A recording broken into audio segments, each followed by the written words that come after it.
భారత స్వాతంత్ర సమర చరిత్రలో చెరగని ముద్ర వేసిన మన్యం వీరుడు అల్లూరి సీతారామరాజు.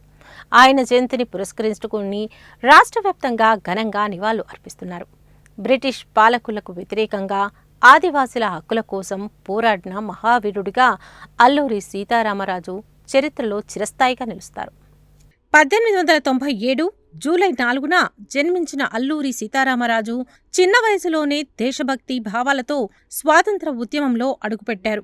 బ్రిటిష్ పాలకుల దమనకాండను ఎదుర్కొంటూ తూర్పు షూట్ ప్రాంతంలోని ఆదివాసీలను ఏకం చేసి సాయుధ పోరాటానికి నాయకత్వం వహించారు. 1922 నుండి 1924 వరకు జరిగిన రంపం తిరుగుబాటు ద్వారా బ్రిటిష్ ప్రభుత్వాన్ని గడగడలాడించారు. పోలీస్ స్టేషన్లపై దాడులు చేసి ఆయుధాలను స్వాధీనం చేసుకోవటం ద్వారా ఆయన అసాధారణ ధైర్య సాహసాలను ప్రదర్శించారు. ఆదివాసీల హక్కులు, స్వేచ్ఛ కోసం తన ప్రాణాలను సైతం త్యాగం చేసిన అల్లూరి సీతారామరాజును భారత ప్రజలు నేటికి మన్యం వీరుడిగా గౌరవిస్తున్నారు. 1924లో బ్రిటిష్ అధికారులు ఆయన్ను పట్టుకుని కాల్చి చంపారు. ఆయన దేశభక్తి, త్యాగం భారతీయుల్లో స్వాతంత్ర స్ఫూర్తిని మరింత పెంపొందించింది.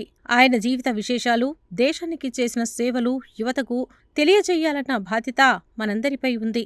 స్వాతంత్ర్యం కోసం ప్రాణత్యాగం చేసిన అల్లూరి సీతారామరాజు ఆశయాలను ప్రతి ఒక్కరూ ఆదర్శంగా తీసుకుని దేశ అభివృద్ధికి కృషి చేయాలని, భరతమాత కోసం ఆయన చేసిన త్యాగం తరతరాలకు స్ఫూర్తిగా నిలుస్తుంది.